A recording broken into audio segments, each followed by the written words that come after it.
Assalamualaikum warahmatullahi wabarakatuh. Selamat pagi teman-teman semuanya pecinta otomotif ya.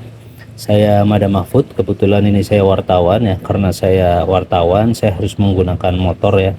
Dan kebetulan saya juga pecinta oprek-oprek ya, pecinta otomotif. Nah, pada kali ini saya akan sharing mengenai cara kerja dari kopling Honda ya. Honda GL CB, kemudian Tiger Mega Pro, dan motor-motor sejenisnya itu sama ya. Sebenarnya untuk motor manual mekanisme kopling itu sama ya. Ini disebut dengan kopling basah ya, karena ini terendam oleh oli ya. Nah, cara kerjanya adalah demikian.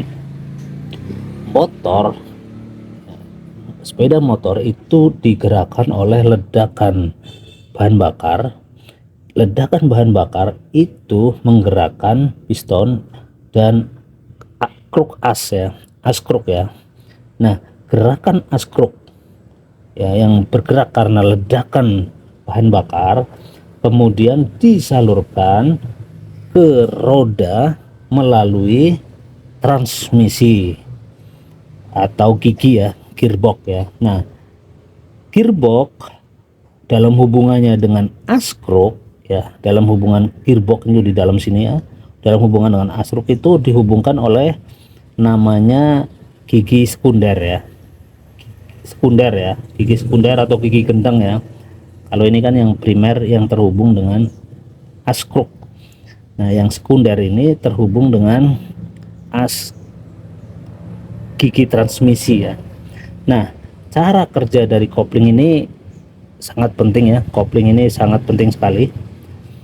Nah, cara kerja dari kopling ini sebenarnya dia adalah memutus hubungan antara pergerakan as kruk dengan as gigi transmisi ya. Jadi gini, as kruk dengan as kruk lewat gigi primer ini selalu terhubung dengan gigi sekunder ya. Nah, gigi sekunder ini terhubung dengan as transmisi itu lewat kopling. Nah, kalau motor bergerak ya, motor bergerak itu dalam gigi 1, 2, 3, 4, 5, 6 itu dalam posisi seperti ini ya.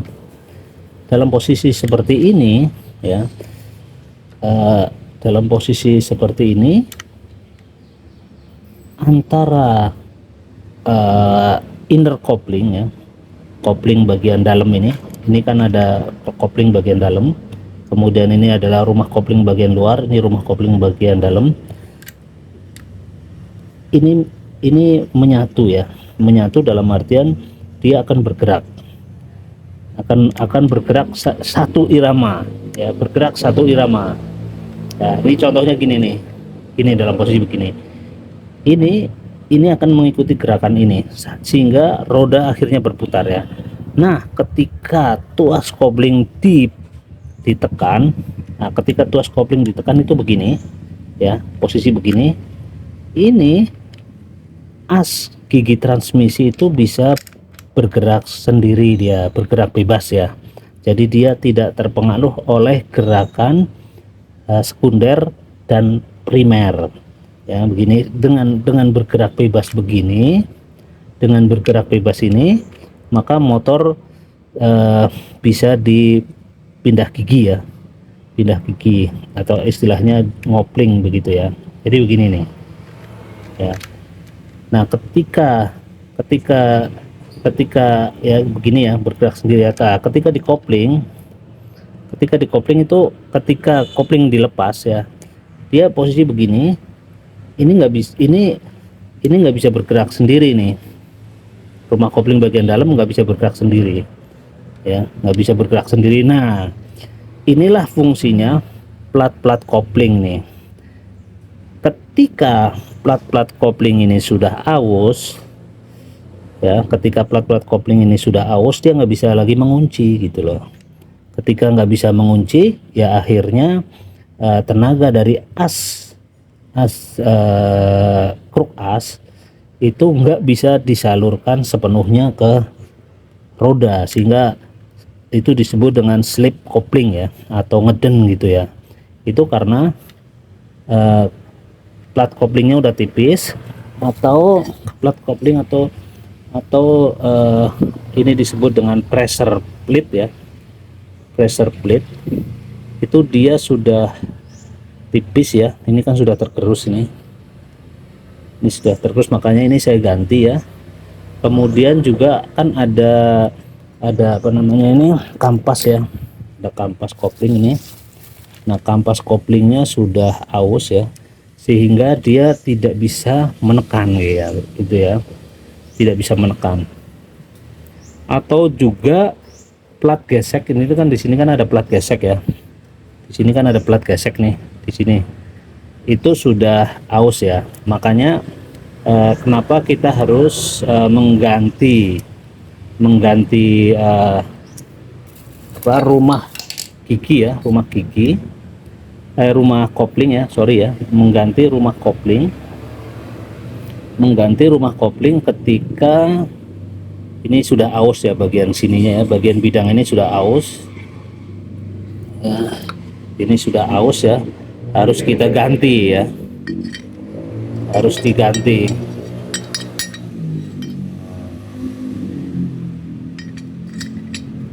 Ya, ini kan di sini begini ya. Kalau ini kan begini ya, posisi apa namanya, posisi rumah kopling dalam ya, itu kan begini. Ini disebut dengan apa, plat penekan ini. Yang ini plat penekan, ini rumah kopling bagian dalam ya. Nah, kalau ini sudah aus berarti mekanisme tekan itu sudah tidak berjalan, sehingga motor itu akhirnya slip coupling ya. Ini juga bisa aus ya, ini bisa aus, ini aus. Kemudian kampas kopling juga bisa aus. Kemudian juga ada namanya plat gesek yang besi itu, yang di sela-sela antara apa namanya ini, di sela-sela antara kampas kopling itu aus bisa juga ya. Makanya ketika itu aus itu harus diganti ya. Ya, kalau nggak diganti motor akan ngedens, jadi motor akan boros ya, karena walaupun sudah digas tapi itu tidak tersalur ke roda dengan baik ya. Makanya harus diganti ya. Nah, sebenarnya bisa diakalin, cuman kalau diakalin itu harus benar-benar ini ya, benar-benar memperhitungkan kedalaman ini, kedalaman yang bidang-bidang terkikis. Misalnya diganjel dengan plat kopling satu lagi gitu ya, itu harus memperhitungkan ketebalannya. Kalau enggak nanti perputaran gigi tidak mulus gitu ya. Karena kalau koplingnya nggak enak, gigi juga nggak mulus untuk pindah 1 2 3, itu nggak bisa ya. Oke, demikian, terima kasih teman-teman. Assalamualaikum warahmatullahi wabarakatuh.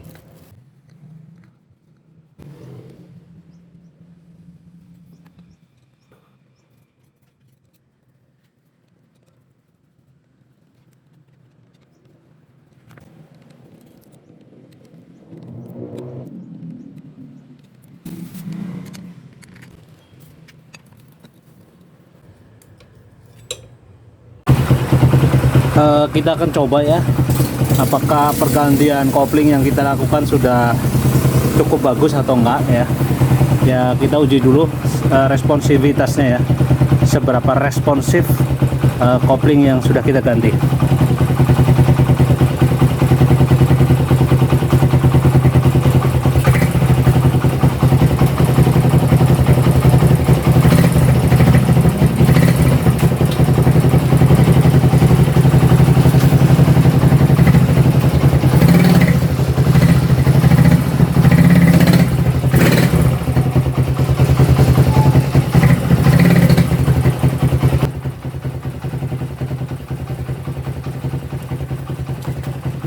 Sangat responsif ya. Begitu digas, kopling dilepas langsung respon ya. Oke, terima kasih. Assalamualaikum warahmatullahi wabarakatuh.